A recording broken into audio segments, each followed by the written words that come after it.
There's something unique about the Starbucks experience that makes me want to, be okay with paying $6 for a cup of coffee. How did you guys figure that out? What is that intangible secret sauce that people like about Starbucks, no matter where they are in the world?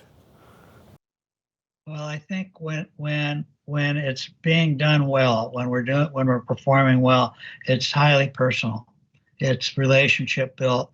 If you're coming into the same store every day, they better, at least if they don't know you personally, they better recognize you and recognize that you're back again.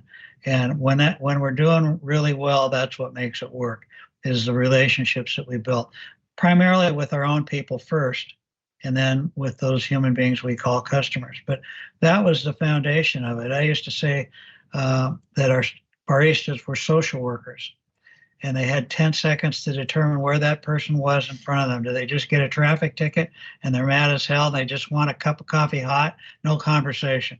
Or did their kid just get a full ride to Harvard and they're waiting to tell somebody? And the barista is it. So, and a barista had to recognize that, had to be in touch with it. So you had to use all your senses. You had to use your ears, your eyes, and those little antennae that we can't see. They're in our head, to be in tune with other human beings. And at its best, that's what makes it work.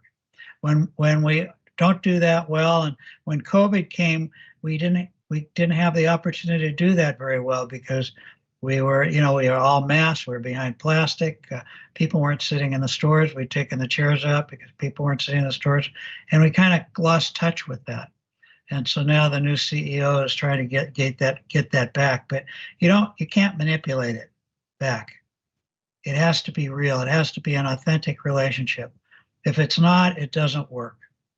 It only works is when it's real, and it's hard to do because you have to be, as a barista and an 18, 20-year-old, you got to be willing to put yourself out there, and not.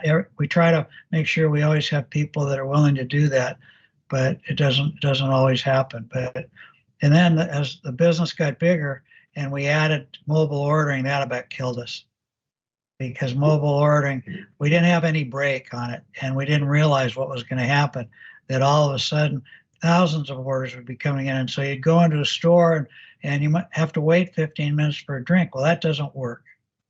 And so now they're trying to figure that. You're taking some steps backwards, trying to figure that out so that it does work. But it really is about relationships.